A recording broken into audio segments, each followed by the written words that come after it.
cerpen, secangkir teh, dan cerita lama. Perkenalkan, nama saya Muhammad Rizky Pratama Dabapoli. Nama saya Faisal Rafi Pratama. Nama saya Tegar Saputra. Nama saya Muhammad Topan. Nama saya Rizky Maulana Yusuf.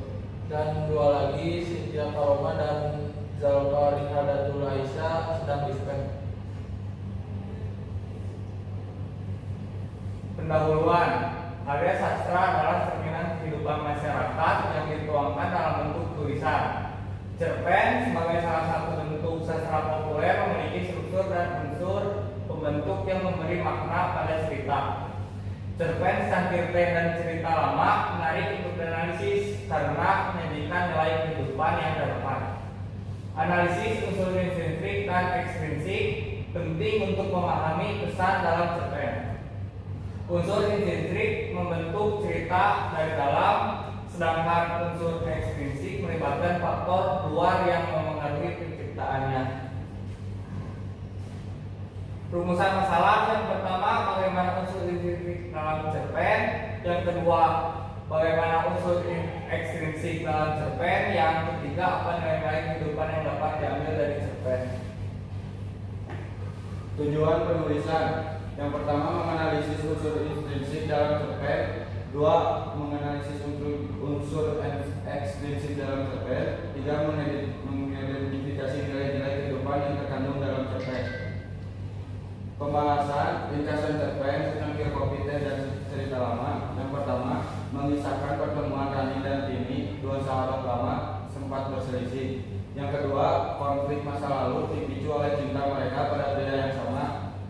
Yang ketiga, Tini menikah dengan Dimas dan ditinggal di luar negeri. 4. Pertemuan di kedai teh menjadi momen klarifikasi dan pengampunan. Yang kelima, cerpen diakhiri dengan perdamaian, menunjukkan kedewasaan dan keikhlasan. Analisis unsur intrinsik. Tema utama dalam cerpen secangkir teh dan cerita lama adalah tentang persahabatan, pengampunan, dan merelakan masa lalu. Tema ini digambarkan melalui hubungan Rani dan Tini yang pernah retak, namun akhirnya dapat diperbaiki setelah mereka bersedia untuk membuka diri, memaafkan, dan merelakan masa lalu. Analisis unsur intrinsik, alur atau plot. Cerpen ini menggunakan alur campuran, flashback. Awal cerita, pertemuan Rani dan Tini di kedai teh. Pertengahan cerita, kilas balik tentang konflik masa lalu antara Rani dan Tini terkait Dimas. Klimaks, pengakuan Tini tentang pernikahannya dengan Dimas dan perasaan bersalah yang ia pendam. Penyelesaian, Rani merelakan masa lalu dan memaafkan Tini. Selanjutnya ada unsur intrinsik tokoh dan latar. Rani, protagonis sensitif, akhirnya memaafkan. Tini, dia protagonis, pria merasa bersalah. Katanya kedai teh, universitas, sore hari, dan 5 tahun lalu. Lalu ada sudut pandang, amanat budaya bahasa. Sudut pandangnya orang ketiga serta tahu. Amanat pesan dan moral: 1. Waktu dapat menyembuhkan luka, tetapi pengampunan membutuhkan kebesaran hati. Yang kedua, terkadang merelakan adalah cara terbaik untuk hidup bahagia. 3. Komunikasi yang jujur dapat menyelesaikan kesalahpahaman. Dan yang keempat, persahabatan sejati dapat bertahan meski pernah diuji. Gaya bahasanya metafora, personifikasi, dan hiperbola. Selanjutnya, analisis unsur ekstrinsik. Latar belakang pengarang. 1. Identitas pengarang cerpen ini tidak disebutkan secara spesifik. Lalu yang kedua, tema persahabatan dan pengampunan kemungkinan terinspirasi dari pengalaman pribadi atau pengamatan terhadap kehidupan sosial. Dan selanjutnya, cerpen mencerminkan dinamika hubungan manusia dalam masyarakat modern. Lalu di sini ada kondisi sosial budaya.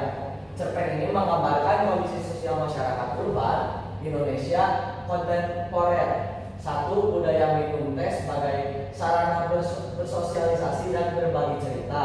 Yang kedua, mobilitas kaum terpelajar atau Tini tinggal di luar negeri. Ketiga, nilai-nilai persahabatan dan hubungan interpersonal dalam masyarakat Indonesia. Nilai-nilai dalam cerpen: moral, sosial, sosial, budaya, dan religius.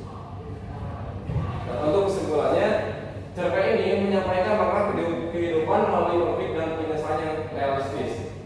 Unsur intrinsik dan ekstrinsik saling mendukung, menggambarkan nilai kehidupan yang relevan. Lalu saran bagi pembaca, cerpen ini dapat dijadikan bahan refleksi tentang pentingnya memanfaatkan dan merelakan masa lalu untuk menjalani kehidupan yang lebih baik. Yang kedua, bagi pendidik, cerpen ini dapat digunakan sebagai materi pembelajaran sastra untuk mengajarkan nilai moral dan sosial kepada siswa. Yang ketiga, bagi peneliti sastra, analisis yang lebih mendalam tentang cerpen ini dapat dilakukan dengan menggunakan berbagai pendekatan teori sastra. Sekian dari kelompok kami. Wassalamualaikum warahmatullahi wabarakatuh.